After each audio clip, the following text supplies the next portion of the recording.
partes. Primera parte, signos y síntomas. Ya en la primera clase habrán visto lo que es un signo y un síntoma, ¿no es cierto? ¿Alguien de ustedes puede recordarlo? ¿Sí? ¿Qué son los síntomas? Lo que el paciente presenta, ¿no es cierto? Lo que nos refiere. Y signo, lo que nosotros podemos objetivar. Listo. Además, vamos a ver el examen físico, cardiovascular, inspección, palpación, percusión y auscultación. Y algunas técnicas que tenemos que utilizar para ello. En tercer punto vamos a ver algo muy básico sobre el electrocardiograma, porque ustedes no van a tener la necesidad de estar a leer un electro frente al paciente, porque usted o sacarle alguna pesadita, ¿no es cierto? Y finalmente la conducta seguida por el odontólogo en las patologías cardiovasculares. ¿Qué cosas deben tener en cuenta? Sobre todo, ¿qué preguntas deben hacerle a su paciente cuando les dice que tiene un problema cardíaco de fondo? Listo. Síntomas y signos principales. Dentro de ellos, la disnea. ¿Qué es la disnea? Es la sensación consciente de falta de aire. Les voy a dejar las diapositivas, chicos. No graben, no sé si se graban. Después se ponen ustedes a escuchar mi voz, creo, ¿no? Yo algo. O sea, no quiero ver a mi profesor después que termino la clase. Ni a mi compañero de trabajo, así que no creo que estén ustedes en la noche escuchando. Se van a quedar con las diapositivas, les voy a decir que va a entrar al examen para que ustedes lo escriban todo. Así que con calma en casa, al momento para el examen, van a tener a su disposición todas las lenguas para que puedan leer. Es una recopilación de los 4 libros de semiología, así que no hay más donde buscar, chicos. ¿Listo? Disnea tenemos en el ámbito cardíaco como también en el respiratorio. ¿Qué nos aboca hoy día? Solamente cardiovascular. Entonces diremos que disnea en un paciente cardíaco, ¿cuándo se produce? Puede ser por el aumento de la presión venocapilar a consecuencia de una falla de la cavidad izquierda, ¿no es cierto? O una estenosis mitral.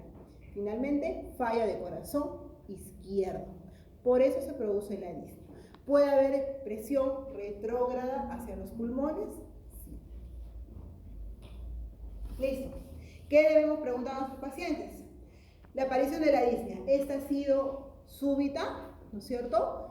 Estamos conversando de repente con el paciente, uno se da cuenta que mientras uno le interroga, ¿por qué vino, señora? Es que tengo un dolor en la muela, no sé qué. Te das cuenta que de repente está con un caramelo, con algo en la boca, ¿no es cierto? Y de pronto, simplemente, morado, ¿no es cierto? ¿Qué pasó? Fue súbito, ¿no es cierto? Se atoró, se aspiró de repente en nuestra cara, ¿ya? Una disnea súbita. Disnea progresiva. De repente la clínica de ustedes queda en un segundo piso, ¿no es cierto? Y es un paciente ya de edad, 50, 60 años, cuando llega donde ustedes lo notan un poco agitado, ¿no? Se sienta un ratito, respira, ya, ahora sí, les voy a contar, doctorcito, por qué he venido ahora, es que me duele. Pero tú notas ya que tiene un problema para respirar, ¿no es cierto? Probablemente ese paciente sea cardiópata o tenga un problema pulmonar de larga data y ante esfuerzos él cursa con insuficiencia respiratoria o con disnea. Vamos a ver más adelante que hay grados, ¿no es cierto? Puede ser una disnea a grandes esfuerzos, ¿no es cierto? Por ejemplo, llegar al tercer piso. Puede ser disnea a moderados esfuerzos, solamente con caminar una cuadra y media, ¿no es cierto? O puede ser disnea a leves esfuerzos o incluso simplemente estando en reposo, señor, mientras se va a poner su casaquita, su chompita, ese simple movimiento de acomodarse la ropa lo agita, ¿ya? Entonces, todo eso debemos preguntar. Si lo vemos que tiene disnea o dificultad para respirar, ¿no es cierto? ¿Hace tiempo que usted sufre de eso? Sí, doctor, siempre ya la edad también, cuando subo así gradas, me canso. ¿Tiene un problema cardíaco? Ah, sí, me han dicho que sufro del corazón, tomo mis pastillitas. Entonces, eso sí o sí ustedes tienen que tomarlo en cuenta en una pequeña nota de ingreso o una historia clínica que tengan que archivar. ¿Qué más? La disnea puede ir acompañada de otro tipo de fenómenos, ¿no es cierto? Dolor de pecho, palpitaciones, tos, expectoraciones de algunos casos, ¿no es cierto? Si sube las gradas, de repente ustedes están en un segundo o tercer piso, la sala de sesión sea en el segundo piso, pero necesitan tomarle una radiografía de repente y lo hacen subir un piso más, y al subir otra vez las gradas, ya no es solamente la disnea, sino dolor, ¿no es cierto? Puede ser un paciente anginoso de repente. Simplemente con reposo puede que pase el dolor o puede que esta angina se convierta en algo más serio, tal vez un infarto. Pero todo eso debieron ya percatarse desde el primer contacto que tienen con el paciente, ¿cierto? ¿Listo? Grado de disnea, sí va como pregunta de examen. Tenemos del 0 al 4 y la descripción en cada uno. De forma más sencilla les planteo disnea a grandes esfuerzos, ¿no es cierto? A moderados esfuerzos o a leves esfuerzos o en reposo. ¿Listo? Así va a venir en el examen. Otro síntoma a tomar en cuenta que ya hemos mencionado hace un rato, dolor de tórax. Todo dolor en el pecho no quiere decir que es un infarto, ¿no es cierto? Puede ser el dolor irradiado de otra zona. Puede ser un infarto, puede ser un problema osomuscular de repente, condral, ¿no es cierto? Una inflamación de la articulación tal vez external. También puede ser un dolor en epigastrio con irradiación a esternón, ¿no es cierto? Puede ser un problema de una gastritis, de una úlcera, tal vez el dolor esté irradiado, ¿ya? Entonces, para nosotros, dolor torácico cardíaco, ¿no es cierto? La insuficiencia de llegada de sangre al corazón puede transmitirse en 3 patologías. En 2, bueno. Angor estable, ¿qué quiere decir? Dolor que se desencadena con el esfuerzo. Al hacer un esfuerzo físico, va a demandar ¿qué? Mayor bombeo sanguíneo, ¿no es cierto? Por lo tanto, en un corazón que es insuficiente para bombear sangre, ¿qué va a pasar? Si el cuerpo pide más y el corazón no puede dar mayor aporte sanguíneo, va a producirse un desbalance, ¿no es cierto?, de la oferta y la demanda sanguínea, y por lo tanto eso se va a traducir en dolor o en un cierto grado de isquemia, ¿no es cierto? Si solo se produce al hacer esfuerzo y cede con el reposo, diremos que es un angor estable o una angina estable. Si por el contrario esto no se resuelve con el reposo y pasa a mayores, diremos un síndrome coronario agudo o un infarto. Listo. No todos los dolores cardíacos quieren decir sí o sí isquemia. Hay también dolor sin isquemia. Puede ser por una pericarditis, una inflamación del pericardio que recubre al corazón. Muchas veces se puede llenar de líquido, eso se puede infectar, ¿no es cierto? Y puede haber dolor. Pueden ser patologías valvulares también que duelen. Listo. ¿Pero qué nos interesa acá? ¿No es cierto? El desbalance de oxígeno entre aporte y demanda que puede causar dolor cardíaco. Listo, siguiente diapositiva. Angina de pecho, lo que hemos mencionado, e infarto de miocardio. La angina cede con el reposo, el infarto no. Si nosotros, trabajo años en emergencia, hacemos una estadística de cuántas personas ingresan al servicio, por lo menos al área de triaje, refiriendo un infarto, es altísimo, ¿no? Vengo porque me duele acá, ya no puedo respirar y me estoy infartando, No, la traigo a mi mamá porque tiene un infarto. El infarto tiene que cumplir ciertos criterios, ¿no es cierto? Es un dolor de tipo opresivo, no bien localizado, no es específico de una zona. No es que lo puedas puntualizar, me duele aquí.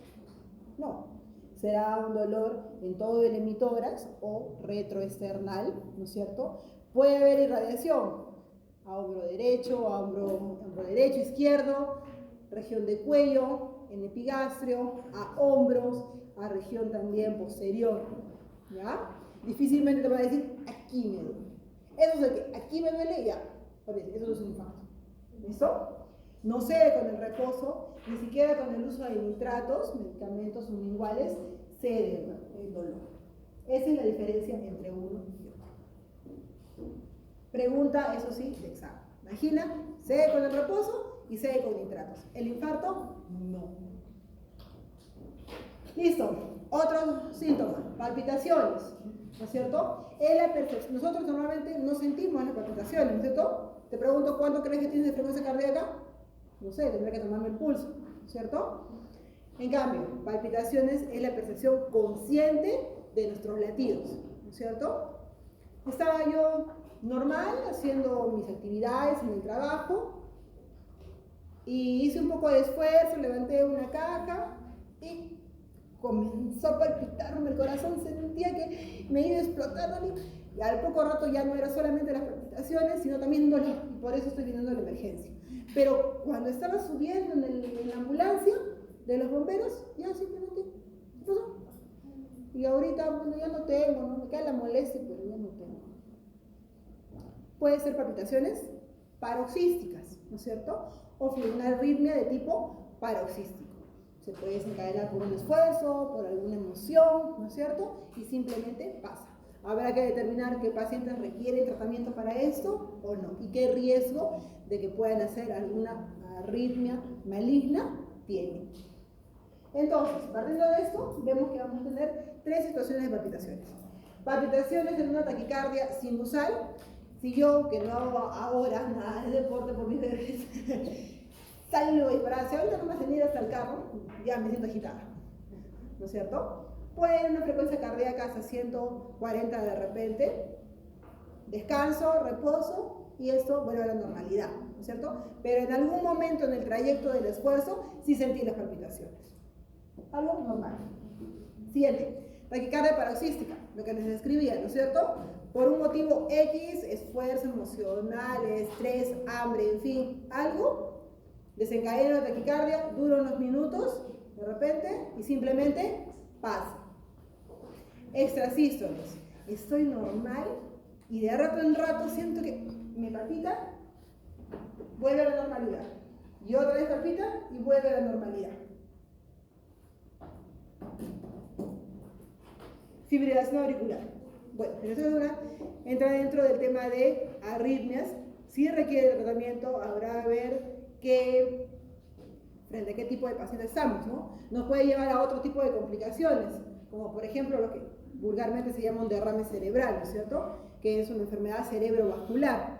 Puede llevarnos también a un tromboembolismo pulmonar, porque al producirse una palpitación tan irregular del corazón, va a formar en algún momento coágulos dentro del corazón. Y esos coágulos se pueden disparar a la circulación sistémica.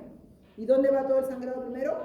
A los pulmones y al cerebro, ¿no es cierto? Entonces, esos coágulos pueden obstruir el fluido de sangre hacia el cerebro, los pulmones, y producir un infarto en cualquiera de estos dos órganos. Por eso es que una fibrilación tiene que ser manejada. Para usted, el caso de ustedes, ¿qué les interesa de la fibrilación? El tipo de medicación que toma el paciente. Como les digo, tienden a formar coágulos. Entonces, ¿qué medicamentos se les dará? Anticoagulantes, ¿no es cierto? Para evitar o disminuir, en todo caso, el riesgo de esta formación de trombos. Y si ustedes quieren hacer algún tipo de intervención, algún exéresis de repente, ¿les va a interesar si están tomando anticoagulantes? Sí, ¿no es cierto? Porque verán, según el tipo de anticoagulante, cuántos días previos a la intervención de ustedes tendrán que suspender el tratamiento. Si es warfarina, será 48 horas. Ahora muchas personas, felizmente, tienen la facilidad económica de poder tomar los nuevos anticoagulantes orales, ¿no? Dabigatran, Roxaban, en fin. Y ellos, dentro de sus ventajas sobre la warfarina, es que simplemente se suspende la dosis, una dosis antes de cualquier procedimiento, que por lo general estamos hablando de máximo 12 horas antes, ¿ya? No como la warfarina, que son 48 72 horas incluso. ¿Listo? Otro síntoma, o signo en este caso, perdón, sería el edema, que el edema es el aumento de volumen de líquido intersticial.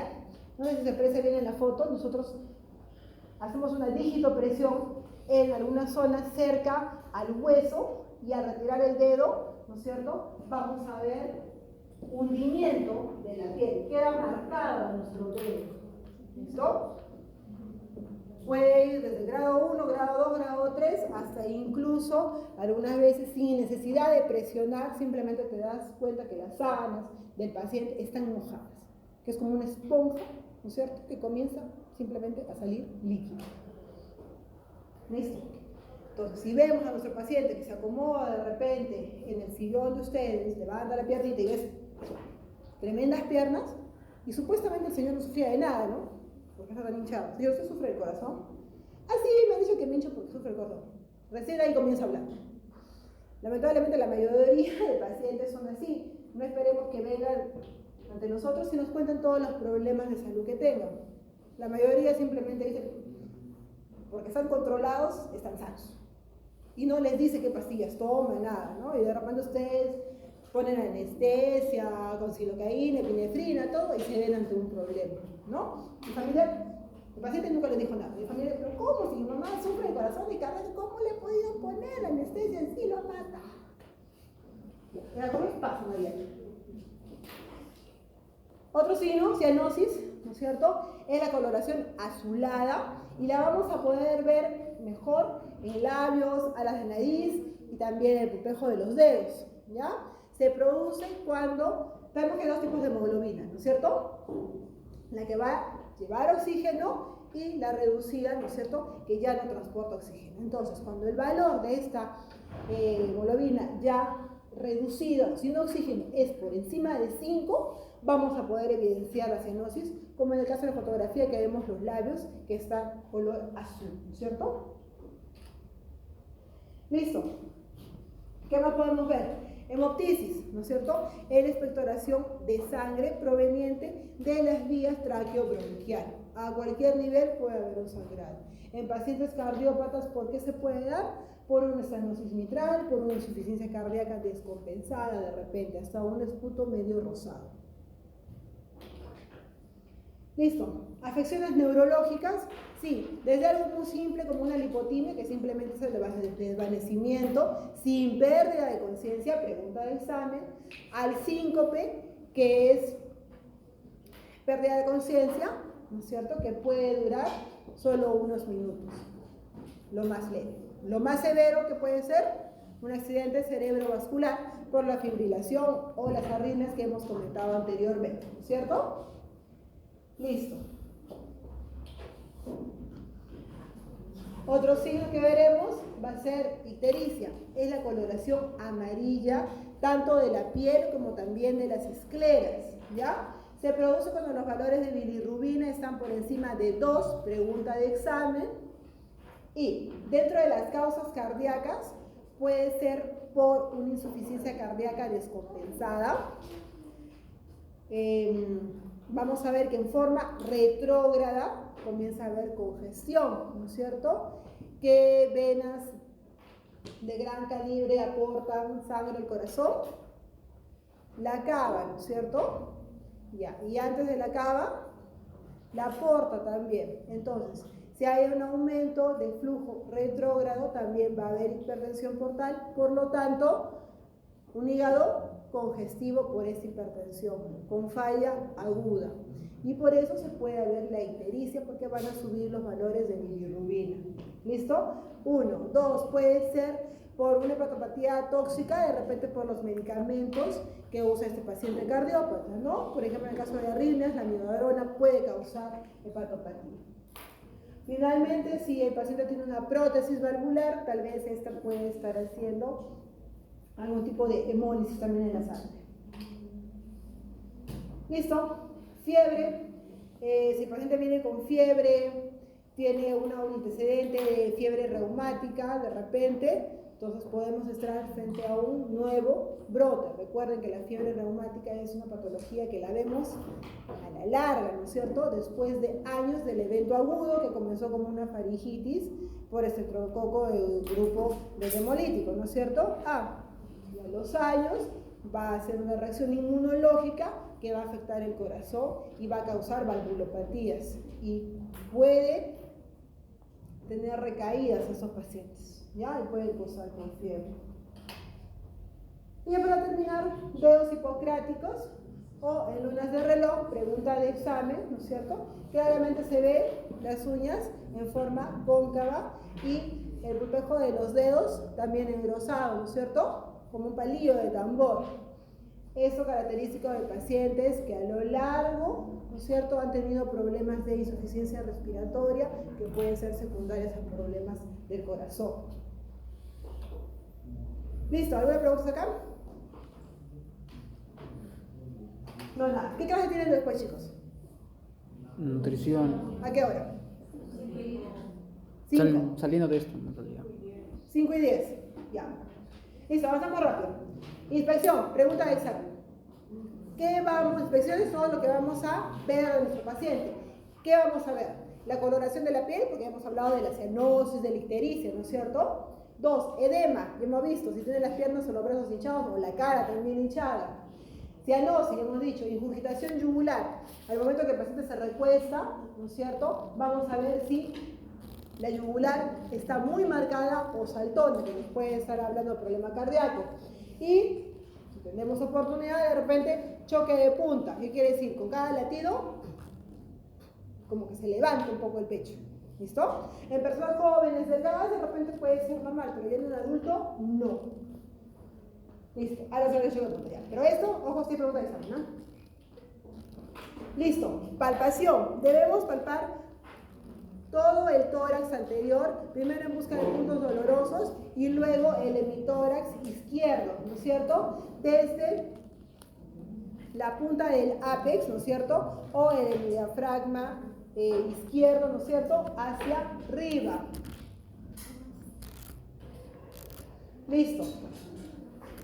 Percusión, no hay realmente mayor cosa en percusión, no les voy a pedir eso. Siempre va a haber una matidez o una dureza. ¿Por qué? Porque el corazón está cubierto por la caja torácica, ¿no es cierto? Entonces siempre va a ser mate.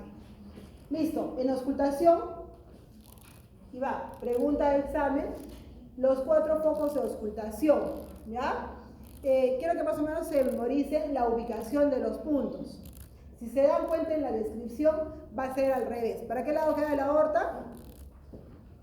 Para la izquierda. Sin embargo, el foco aórtico está localizado en el segundo espacio intercostal derecho, ¿no es cierto? ¿Para qué lado queda la pulmonar? Para el derecho, pero su foco queda a nivel del segundo espacio intercostal izquierdo, ¿ya? Para que sea más fácil de memorizar. El foco tricuspidio a nivel del tercer espacio intercostal y el foco mitral abajo en la punta en el ápex. ¿Listo? En esos lugares se debe auscultar. ¿Y qué vamos a auscultar? Lo mismo, la localización. ¿Qué vamos a auscultar? Los ruidos cardíacos. Normalmente son 2 ruidos, ¿no es cierto?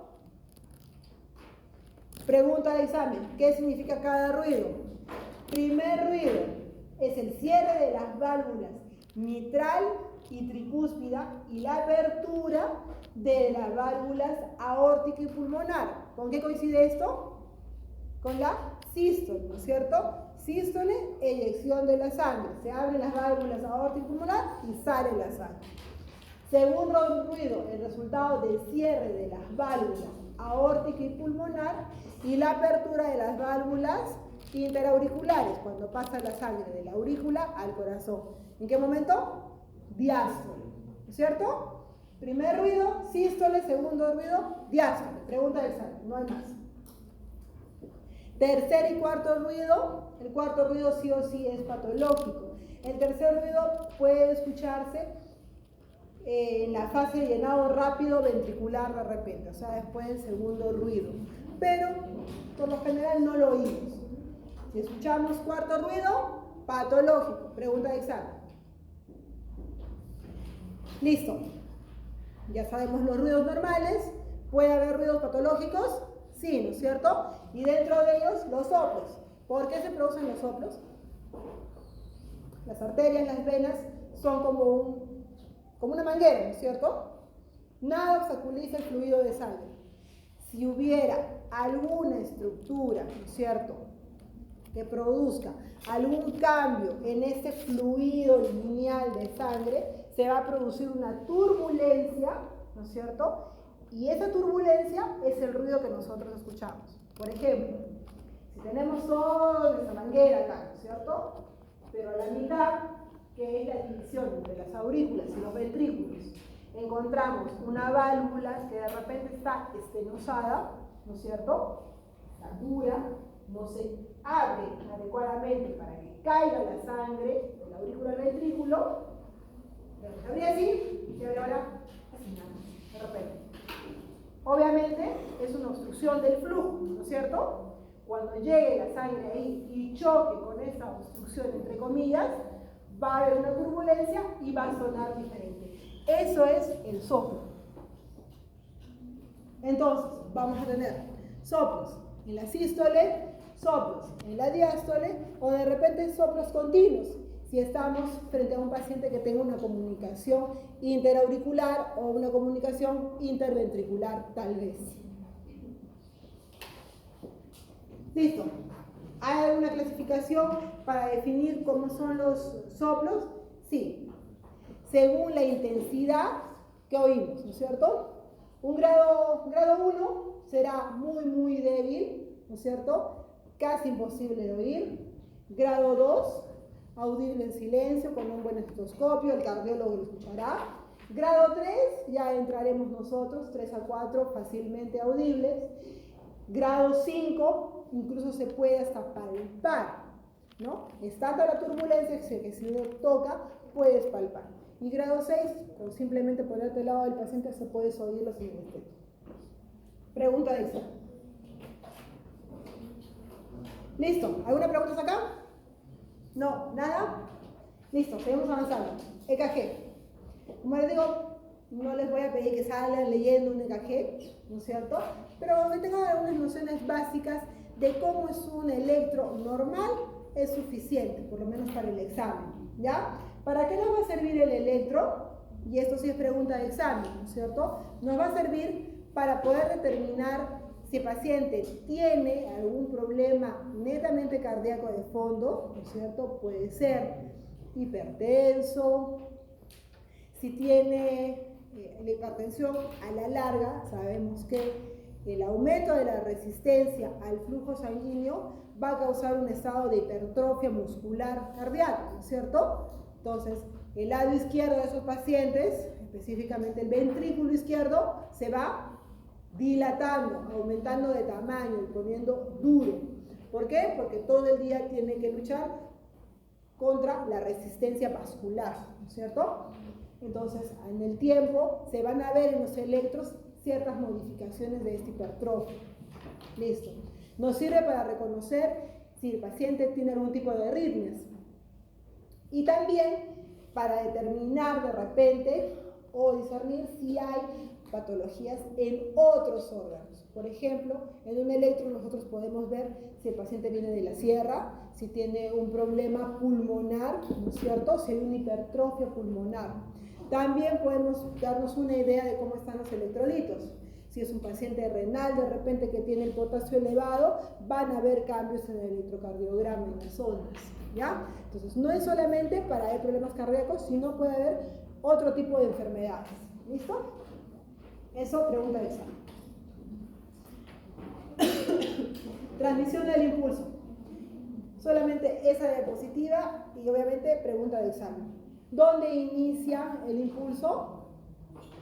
En el nodo sinusal, ¿no es cierto? ¿Y dónde queda? En la parte superior posterior de la aurícula derecha, ¿no es cierto? De ahí viaja hacia el nódulo interauriculoventricular, ¿no es cierto? Y de ahí a través de las ramas de Purkinje se distribuye todo el impulso por el miocardio. ¿A cualquiera de estos niveles puede haber patologías? Sí. Lo mismo. Listo. ¿Cómo vamos a captar nosotros estos impulsos en una hoja de electrocardiograma? Vamos a poner ciertas derivaciones. Pregunta de examen. ¿Cuáles son las derivaciones de un EKG? Derivaciones frontales y derivaciones horizontales.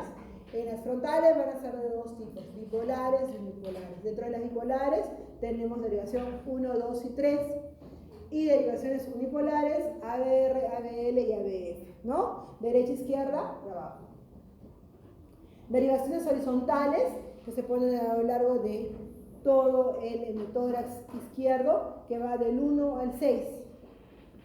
En la siguiente diapositiva, cómo se localizan todas las derivadas en el pecho.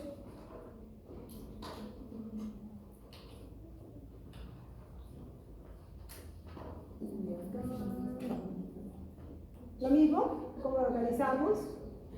Igual, las precordiales, ¿a qué nivel las vamos a colocar? Pero ustedes no van a ir a tomar un electro, así que no hay problema. Algunas notas de cómo son las medidas cuadriculares. Van a ver que es un papel con cuadrados muy pequeños y cada cuadradito va a tener un voltaje, ¿ya? Cada cuadrado pequeño es equivalente en tiempo a 0.04 segundos, un cuadrado grande a 0.2 segundos, ¿no es cierto? Y hacia arriba, eso es a lo largo, y hacia arriba vamos a ver que los cuadrados es 1 centímetro y eso equivale a 1 milivoltio. ¿Por qué nos interesan tanto los cuadraditos?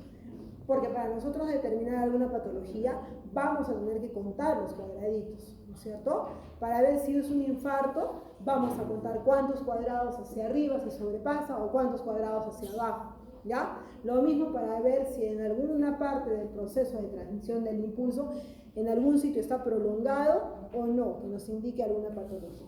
¿Listo? Esto sí va a entrar, si es pregunta de examen, los tipos de onda. ¿Listo? Muy rápido. Onda P. Deflexión producida por la respuesta despolarización auricular. ¿Listo? La aurícula comienza a despolarizarse para contraerse. Ese primer impulso es la onda P. Arriba vemos el grafiquito, ¿no es cierto? Es un pequeño cachito hacia arriba. Complejo QRS, despolarización ventricular. ¿Listo? Va a estar formado por todo eso, ¿no es cierto? En la base va a ir, la Q, arriba, R, y abajo, S. Lo que me importa es que todo el complejo va a significar despolarización ventricular. Onda T, que sigue al complejo QRS y resulta de la repolarización ventricular. Y la onda U, casi siempre es positiva, y va seguida de la onda T. Se desconoce realmente su origen exacto, porque se va a producir. ¿Listo? Una vez más. Los intervalos, vamos a dejarlo ahí, ¿ya? Listo. Las ondas P, Q, R, S y T, pregunta de examen, y abajo está la respuesta. ¿Listo? Esa foto sí o sí va en el examen. Lo mismo. Análisis de cajero. ¿Qué tenemos que sacar? El análisis del ritmo. Nos interesa si es rítmico o si es arrítmico, si estamos frente a alguna arritmia, ¿no es cierto? Para eso vamos a sacar el cálculo de la frecuencia cardíaca, cuánto vale cada cuadradito, cada intervalo. Bueno, eso hacemos nosotros.